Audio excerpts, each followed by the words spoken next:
Unacademy. Let's crack it. नमस्कार दोस्तों, मैं भरत आप सभी का पाथफाइंडर के इस चैनल पर स्वागत करता हूं।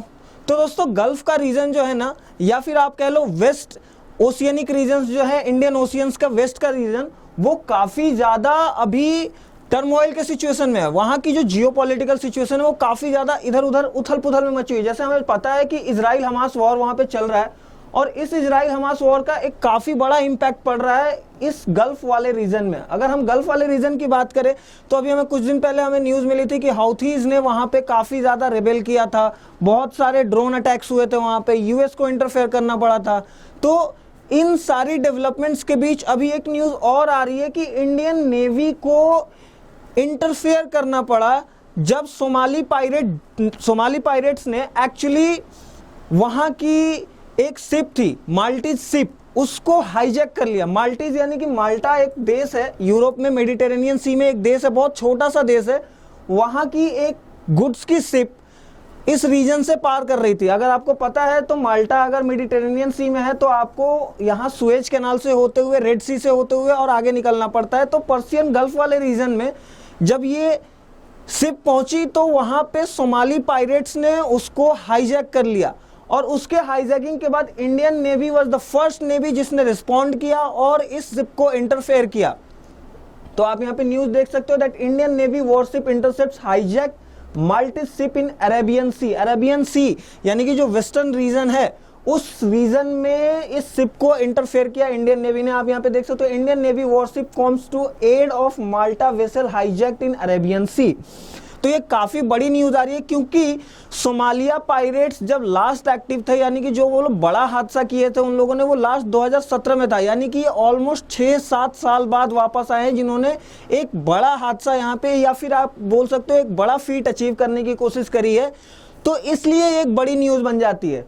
तो दोस्तों, आज हम देखेंगे कि क्या ये उस सिचुएशन में, किस सिचुएशन में अभी वहां पे वो रीजन्स हैं, इंडियन नेवी ने कैसे उनको इंटरफेयर किया है, इस रीजन के टर्मोइल के बारे में हम थोड़ा सा देखेंगे। तो चलिए शुरू करते हैं। लेकिन शुरू करने से पहले मैं आपको बताना चाहूंगा कि अगर आप हमारे साथ अनअकैडमी प्रिपरेशन स्टार्ट करना चाहते हैं अपनी आईएएस की प्रिपरेशन, तो 2025-26 के बैचेस स्टार्ट हो रहे हैं दोस्तों। और यहाँ पे आपको एक से एक बढ़िया एजुकेटर्स पढ़ाएंगे। पॉलिटी के लिए सिद्धार्थ अरोड़ा हैं, हिस्ट्री के लिए प्रतीक नायक सर हैं, मुनाल सर को कौन नहीं जानता इकोनॉमिक्स के लिए। तो आप ये सारी चीजें एक जगह पे अवेल कर पाओगे हमारे साथ जुड़ के। और अगर आप एडमिशन लेते हो तो मेरा कोड यूज करोगे BR10, तो आपको इंस्टेंट 40% डिस्काउंट मिल जाएगा। ये जो 15 दिसंबर तक का वैलिड था ऑफर, इसको बढ़ा के 24 दिसंबर तक कर दिया गया। यानी कि आपके लिए ये क्रिसमस गिफ्ट की तरह दिया जा रहा है आपको।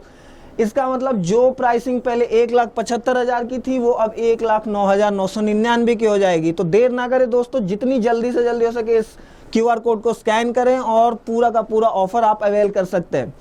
तो चलिए शुरू करते हैं। तो अगर आप देखो तो 18 क्रू मेंबर से ऑनबोर्डेड था ये माल्टी शिप। माल्टी शिप जो इस रीजन में था, अरेबियन सी के रीजन में, वो 18 मेंबर्स को लेके जा रहा था।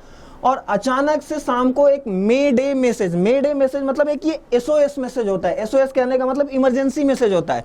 तो आपने बहुत सारी मूवी में सुना होगा मे डे, या फिर अगर कोई फ्लाइट क्रैश होने लगती है तो मे डे ऐसे बोला जाता है। सो एक मे डे मैसेज निकाला गया ऑन UKMTO पोर्टल ऑन 14 दिसंबर 2023, यानी कि आज से 2 दिन पहले, जहां पे इन्होंने बताया इस मेडे मैसेज में, इस SOS मैसेज में उन्होंने क्या बताया, दैट हमारी शिप पे 6 अनआइडेंटिफाइड लोग बोर्ड कर रहे हैं। 6 unknown persons are boarding on our ship. और इसकी वजह से ये हम SOS मैसेज भेज रहे हैं, क्योंकि हो सकता है कि ये पायरेट्स हों। Responding swiftly to the developing situation, Indian Navy diverted its naval maritime patrol aircraft undertaking surveillance in the area and its warship on anti-piracy patrol in the Gulf Aden region। यानी कि ये जो reason है इसको gulf of Aden, आप देख सकते हो यहाँ पे, ये गल्फ ऑफ एडन रीजन है, या फिर उसके आगे पर्शियन गल्फ आता है। तो इस गल्फ वाले रीजन में जैसे ही ये मेडे मैसेज आया तो इंडियन नेवी पहली नेवी थी जिसने कि इस मैसेज को रिसीव किया और इंस्टेंट एक्शन लिया। अपनी इस जो मैरीटाइम पेट्रोल की उनकी शिप्स हैं, जो एंटी पायरेसी पेट्रोल की शिप्स हैं, उनको उधर डाइवर्ट कर दिया। So post, if you can see that it was the Indian navy who responded first. And ये एक बड़ा न्यूज इसलिए क्योंकि post 2070 it was the biggest attack by Somali pirates in the region. 2017 के बाद ये ऑलमोस्ट इनएक्टिव हो गए थे, क्योंकि हमने ऐसी अपनी कोस्ट गार्डिंग करी थी, यहाँ पे एंटी पायरेसी आप देख रहे हो, पेट्रोलिंग काफ़ी ज़्यादा हो गई थी, ट्रेड्स बहुत ज़्यादा होने लगे थे, जिसकी वजह से वो रीजन काफ़ी बिजी हो गया था। और इसकी वजह से हुआ ये कि इनकी एक्टिविटी धीरे धीरे कम हो गई, क्योंकि अगर ट्रेड ज़्यादा होगा तो सिक्योरिटी ज़्यादा प्रोवाइड कराई जाएगी, और सिक्योरिटी ज़्यादा होगी तो फिर इनको एक दिक्कत की तरह से आने लगती थी। बट सिंस ये रीजन वापस से अभी थोड़ा सा टर्मोइल में आ रहा है, हमें पता है कि इजराइल हमास वॉर हो रहा है, रसिया यूक्रेन वॉर की वजह से बहुत सारे सैंक्शंस लग रहे हैं, इधर यूरोप भी बहुत ज़्यादा अनस्टेबल रहा है, हाउथीज यहाँ पे येमेन इंटरफेयर कर रहा है, ईरान इंटरफेयर कर रहा है, मतलब एक तरह से बहुत ज़्यादा खिचड़ी बन गई है वहाँ पे। और इस टर्मोइल के सिचुएशन का फायदा उठा के वापस से ये जो पायरेट्स हैं वो एक्टिव हो रहे हैं, ऐसा माना जा सकता है। क्योंकि अब तक कहाँ थे ये, 2017 में जब गायब हुए तो अब तक थे कहाँ, और अचानक से अभी ही क्यों आए, तो ये एक रीजन बताया जा रहा है। सो आप यहाँ पे देख सकते हो, navy worship has intercepted the hijacked vessel and closely monitoring it's movement. The Indian Navy remains committed to being a first responder in the region and ensuring safety of the merchant shipping along with the international partners and friendly foreign countries. Indian navy ने अपनी जिम्मेवारी बखूबी निभाई और वहां पे पहले ही बार में ही जाके इंटरसेप्ट कर लिया और क्लोजली मॉनिटर कर रहे हैं।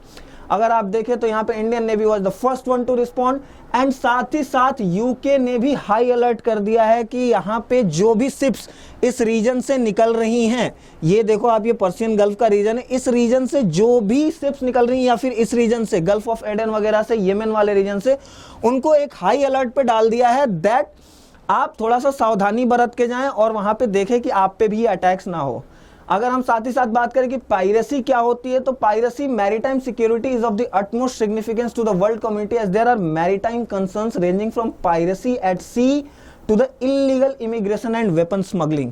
पायरेसी कहने का मतलब जाते हैं शिप पे, चढ़ते हैं, लूटते हैं, चले जाते हैं। तो यहाँ पे पायरेसी कहने का मतलब ये होता है कि आप शिप को लूट लेते हैं। अगर हम इंडिया की बात करें तो इंडिया क्या करता है इन पायरेसीज को रोकने के लिए, तो इंडिया की सागर पॉलिसी है, नेट सिक्योरिटी प्रोवाइडर है, इसी के अंडर इंडिया ने फर्स्ट रिस्पॉन्ड किया।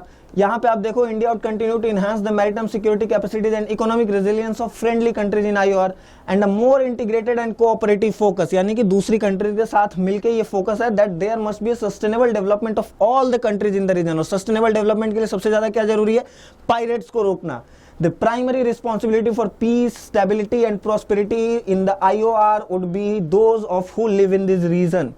यानी कि इंडियन ओशियन रीजन में अगर किसी की पहली जिम्मेवारी बनती है कि वो इस रीजन की सिक्योरिटी प्रोवाइड करें, तो वो उन लोगों की बनती है जो इस रीजन में रहते हैं। और इंडिया एक बहुत ही, यहाँ पे आप इंडिया का बिग ब्रदर रोल कह सकते हो कि इंडिया एक बिग ब्रदर रोल प्ले करता है, क्योंकि इंडिया एक बहुत ही सिग्निफिकेंट कंट्री है इंडियन ओशियन रीजन में, जो कि ट्रेड्स में भी इन्वॉल्व रहता है। तो एक तरह से ये उसकी जिम्मेवारी पहले बनती भी है। साथ ही साथ अगर देखो तो इंटरनेशनल लॉ को अवॉइड करना, इंटरनेशनल लॉ में एक लॉ आता है अंक्लॉस। अंक्लॉस है United Nation convention and laws on the seas. इसके अनुसार अगर आप चलते हो, 1982 में ये बनाया गया था, और इसके अनुसार अगर आप चलते हो तो you are abiding the international laws. तो एक तरह से इस लॉ को फॉलो करना और दूसरों से फॉलो करवाना, ये भी एक इंडिया की जिम्मेवारी बनती है इंडियन ओशियन रीजन्स में, ताकि पायरेसी वगैरह जैसी चीजें हैं या फिर इमिग्रेशन जैसी चीजें, इनको रोका जा सके। तो दोस्तों आज हमने देखा कि कैसे सोमाली पायरेट्स जो काफी पहले एक्टिव थे, सोमाली एक देश है अफ्रीका में, अगर आप देखो ईस्ट अफ्रीका में, यहाँ पे अगर मैं आपको दिखाऊं तो सोमाली एक ईस्ट अफ्रीका में देश है, ये रहा सोमाली, इसकी कैपिटल मोगादिशु है। ये पायरेट्स के लिए ही फेमस था और ये काफी पहले एक्टिव भी बहुत ज्यादा रहते थे, बट 2017 के बाद कैसे ये इनएक्टिव हो गए थे और कैसे वापस से ये उभर के आए हैं आज के टाइम में, कैसे इन्होंने एक बहुत बड़ा फीट अचीव करने की कोशिश करी है, एक मल्टी शिप को इन्होंने हाईजैक करा। साथ ही साथ हमने देखा कि इंडिया क्या क्या करता है, कौन कौन सी इनिशिएटिव्स रखा है, इंडिया की सागर पॉलिसी देखा, अनक्लॉज लॉ को फॉलो करने की बात देखी हमने।